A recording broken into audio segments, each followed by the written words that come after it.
Up to some storms. Yeah, got a lot of headlines in our area as well. We want to get to KIMT Storm Team 3 meteorologist Sean McAday. Sean, what's all coming our way this weekend? We got a lot coming our way, so let me lay it out for you right off the bat. First this morning, scattered storms.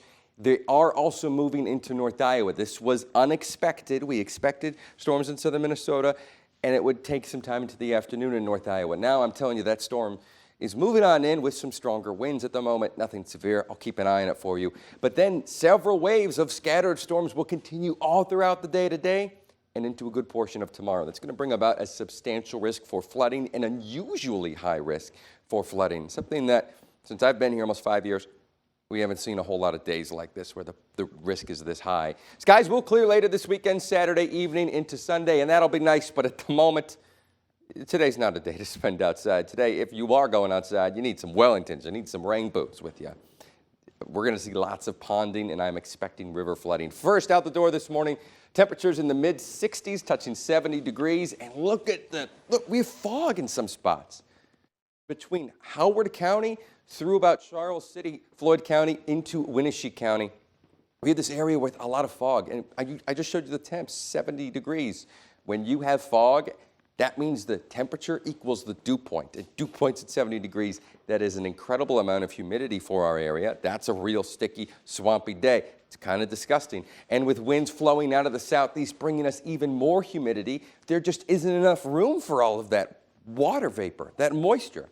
So it rains. It pours, in fact. And that's why we've been seeing several rounds of dumping showers over Rochester. The latest trends are as this wave of showers is moving on through, what's happening is it's pulling the front the opposite way because the showers want to move south, but the winds and the moisture want to move north. So this front is going to stall out. It already is. Gets stuck in place for about a day and a half.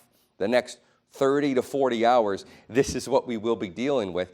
Off and on, several waves of these showers and storms. Right now in Albert Lea, we're watching an intense line of thunderstorms about to move in, likely with some strong winds.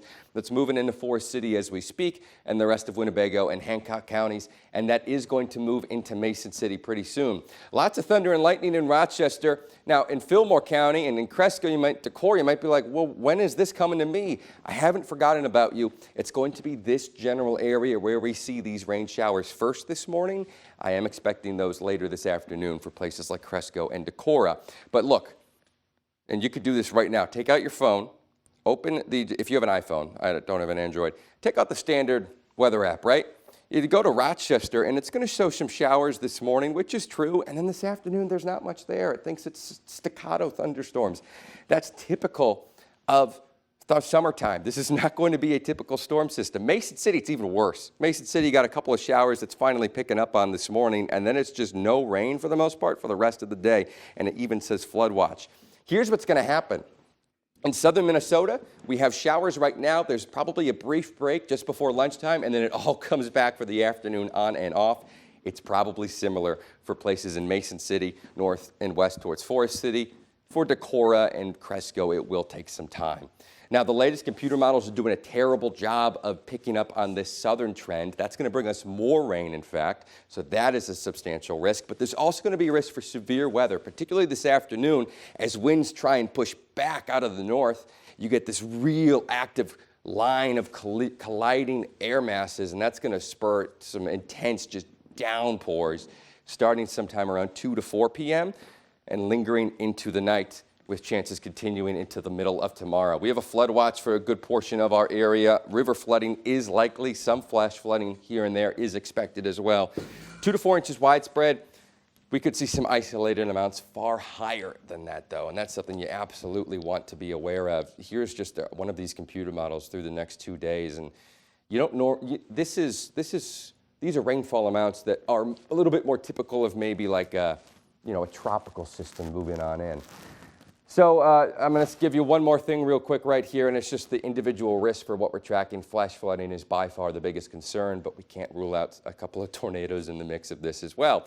So there's a lot going on, but then on Sunday, the sky's clear, guys, and that is the day I'm looking forward to the most. Until then, stay weather aware the next couple days. Absolutely. Thanks, Sean.